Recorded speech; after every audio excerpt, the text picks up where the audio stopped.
The ranch house sat quiet under a sky so wide, it felt like it could swallow a man's doubts whole. Inside, a single lamp burned low, its light flickering over rough timber walls and casting long shadows that refused to settle.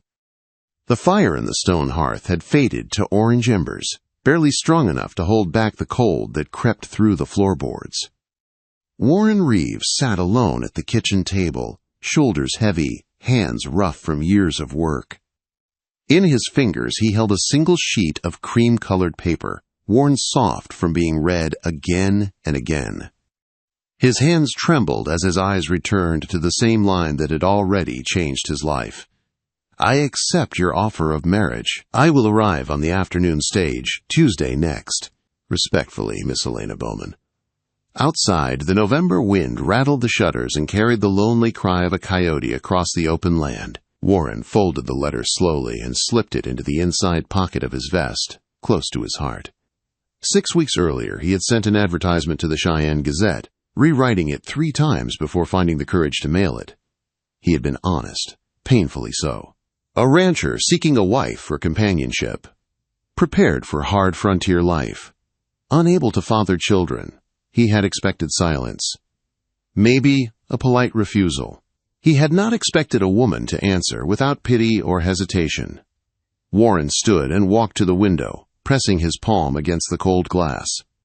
Tomorrow a stagecoach would roll into Casper, and on it would be a woman stepping into the life of a man who had stopped believing in second chances. He whispered into the empty room, asking God not to waste this mercy if that was what it was. Solitude had shaped Warren slowly, like wind shaping stone. His ranch stretched across 800 acres of Wyoming grassland, land earned with broken bones, frozen nights, and years of stubborn work. His house was large for a bachelor, sturdy and clean, but it was a house, not a home. He ate alone at a table built for 6. He slept on one side of a bed meant for 2, the other side always untouched. Some mornings he woke with his hand on an empty pillow, the ache sharp enough to send him back outside just to outrun it. 4 years earlier, a doctor in Laramie had told him words that settled into his bones. A childhood fever had left damage inside him. Children would never come. Warren had accepted it the way a man accepts drought or loss, quietly and without complaint. But the wound never healed. It followed him through every day of work and every night of silence. The thought that finally pushed him to write the advertisement came on a Sunday afternoon outside a small church near Casper. He watched a neighbor lift his young son onto his shoulders while his wife laughed beside them, heavy with another child. It was not envy that cracked his chest open, it was grief. That same evening, Warren went home and wrote the notice that would change everything. The letter from Elena Bowman arrived 3 weeks later, short, direct, steady. She was 29, used to work, with no family left, and no fear of a quiet life. His honesty about children did not trouble her. Warren read the letter until the paper softened in his hands before writing back. Now Tuesday had come. Warren stood in front of the cracked mirror, adjusting his collar again and again. He looked older than his years, his hair threaded with gray, his face lined from sun and wind. He pulled on his coat and hitched the wagon anyway. Casper was a raw, unfinished town, held together by mud and optimism. Warren pulled up in front of the stage depot, just as the coach stood steaming in the cold air. He scanned the small crowd, heart pounding. Then he saw her. Elena Bowman stood near the back of the coach, one gloved hand resting on a battered carpet bag. She wore a dark blue traveling dress and a small hat pinned to hair the color of wheat. She stood straight, careful and alert, not desperate, not defeated. When her eyes met Warren's across the crowd, something in his chest tightened. He approached, hat in hand. They stood a moment without speaking, the noise of the street fading around them. He said her name. She said his. Her voice was steady, though a tremor lived beneath it. Warren offered the wagon and took her bag. Their fingers brushed, and the small contact sent a jolt through him he had not felt in years. They rode in silence for the first stretch, the wagon creaking over the road. Warren kept his eyes forward, aware of her beside him, of the faint scent of soap and clean fabric. Elena watched him quietly, noticing the care in his movements and the gentleness he did not seem aware of. When they reached the ranch at dusk, the sky had turned soft violet. Warren helped her down, and this time neither pulled away quickly. Inside, Elena took in the house slowly. Plain, sturdy, clean. Order everywhere, as if chaos had been kept at bay by sheer will. Warren apologized for its simplicity. Elena told him it was more than she expected. They shared a quiet supper. The silence was heavy until Warren made a small, awkward joke about his cooking. Elena laughed, a warm sound that filled the room and caught him off guard. Afterward, she insisted on helping with the dishes. They worked side by side, careful and polite, learning each other's rhythms. That night, Elena lay awake in her room, heart racing, surprised by the kindness she had found. Across the hall, Warren stared at the ceiling, aware of her presence in a way that made sleep impossible. Days followed, and Elena settled into ranch life with ease. She rose early, filled the house with warmth, hung curtains, and placed wildflowers on the table. The house began to feel alive. Warren watched it happen with quiet wonder. One morning she asked to learn to ride. Warren saddled the gentlest horse he owned and helped her up. When the horse startled, and Elena nearly fell, Warren caught her instantly. Their laughter broke the tension, but the look they shared lingered longer than it should have. That night, both lay awake again, aware of something growing between them. Neither said it out loud, but both felt it clearly. Something fragile and dangerous had taken root in the quiet house on the Wyoming plain, and neither of them knew what it would cost to let it grow. November slid into December, and the cold deepened until it felt like it lived inside the bones. Snow piled against the barn doors, and the wind screamed across the open land like it was angry at being ignored. Warren worked longer days, breaking ice on the troughs and feeding cattle before dawn and after dark. Each evening he came back to a house that was warmer than it had ever been. Elena kept the fire fed and the lamps trimmed. The smell of bread and stew greeted him at the door, and for the first time in years, Warren felt relief instead of exhaustion when he stepped inside. They moved around each other carefully, always aware, never careless. Their hands brushed more often now, passing bowls, sharing tools, steadying each other on icy steps. Neither spoke about it, but the air between them carried a quiet tension that did not fade. It grew. It waited. One evening in mid-December, the wind went still. The sky cleared, and the cold sharpened. Warren came in late, snow dusting his shoulders. Elena stood at the stove stirring beans, her back to him. The simple sight of her there tightened his chest. He reached past her for a mug, his arm brushing her sleeve. She froze. He froze. They turned at the same time, standing too close, the firelight flickering across their faces. "Are you all right?"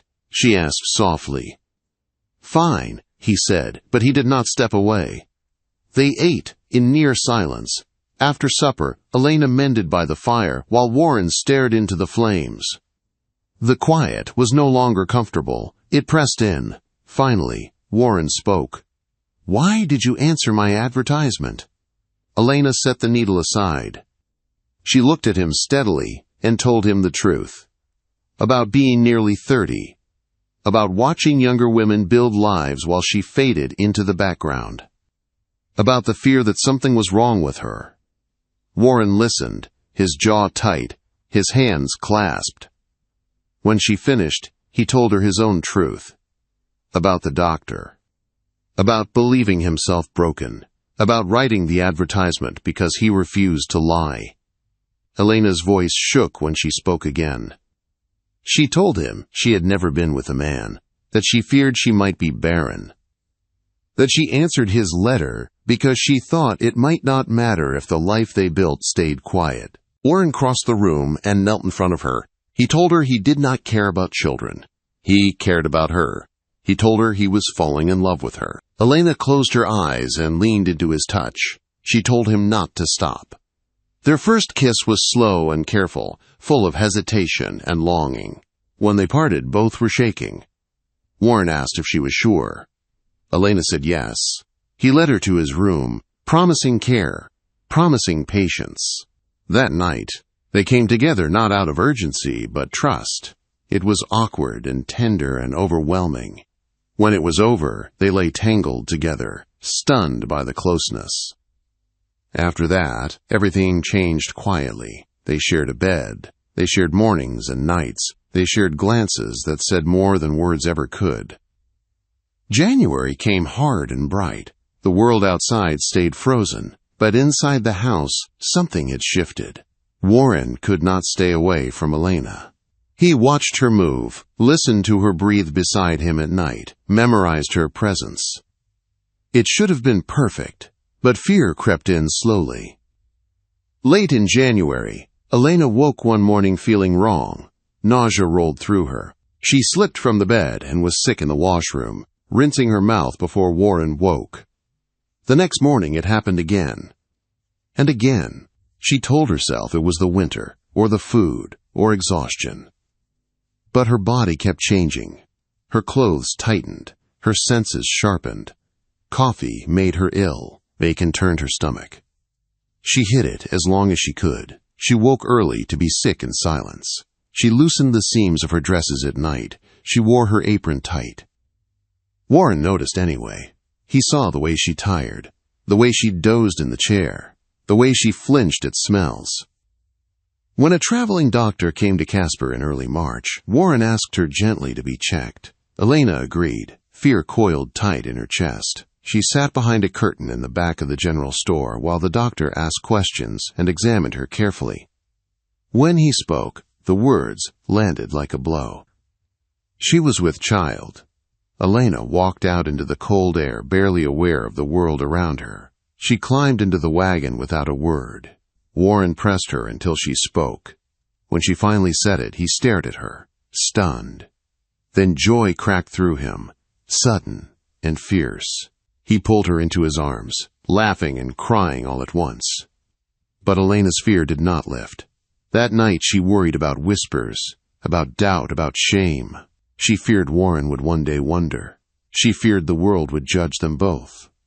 The fear grew until one night Warren woke to find her packing her bag. He stopped her, held her, swore he would never doubt her. He told her she was his wife and the child was his. He held her until she slept, one hand resting protectively on her belly. 2 weeks later, a letter arrived from the doctor who had once told Warren he was infertile. It admitted the diagnosis might have been wrong, that the methods had been flawed, that certainty had been misplaced. Warren laughed until he cried. He held Elena and told her he was never broken, that their child was his, that he would spend his life making sure the world knew it. But even as spring crept closer and the land began to soften, Elena's fear still lingered. She loved Warren. She trusted him. But the world had not always been kind to women like her. And though joy had found them, a final test still waited ahead. One that would ask how strong their love truly was. Spring came slowly to the Wyoming plains, testing the land before fully committing. Snow melted in patches, leaving the ground soft and dark. Green pushed up through dead grass, and the creek near the ranch began to run clear again. Elena's body changed with the season. By late March, there was no hiding her condition. Her belly rounded gently, her movements slowed, and her face softened in a way that made Warren stop and stare more than once a day. He watched her like a man, guarding something precious. When she cooked, when she rested, when she stood at the window with her hand on her belly, he felt awe settled deep in his chest. She was creating life. Their life. The miracle he had once been told would never happen. One evening, as they sat on the porch watching the sun sink low, Warren took her hand and held it for a long time before speaking. His voice was quiet but sure. "Marry me." Elena turned, confused. "We are married." "I know," he said, "but I want to do it right. I want witnesses. I want vows spoken out loud. I want the world to know I choose you, Not out of need, out of love. Tears filled her eyes. She nodded, yes. They planned a small ceremony by the creek. Elena sewed her own dress from white cotton she had carried for years without knowing why. Simple, modest, honest. She did not hide her belly. This child was part of their truth. On the morning of the wedding, the sky was clear and blue. Warren dressed in his best suit, hands shaking as he buttoned his shirt. He had faced storms, stampedes, and loss without flinching, but this made his knees weak. When Elena walked toward him beside the creek, sunlight in her hair and her hand resting on her belly, Warren forgot how to breathe. They spoke their vows plainly. No fancy words, just promises spoken from the heart. When the preacher pronounced them husband and wife, Warren kissed her deeply, careful and proud. The small crowd laughed and clapped. Elena smiled through tears.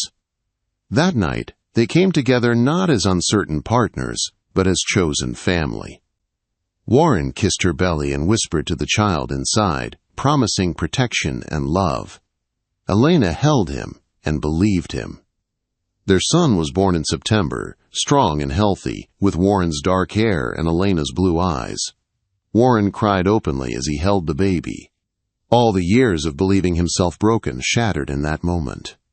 More children followed, a daughter, then twin boys. The quiet house filled with noise, laughter, and life. The ranch grew.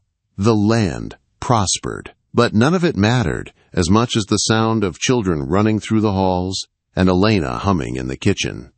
Years passed gently, hair grayed, hands slowed. Love deepened.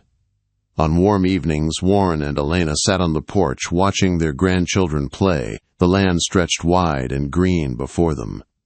Warren held her close and whispered the truth he had learned too late but lived every day. Before her, he had only slept. With her, he learned how to dream. And the dream never left.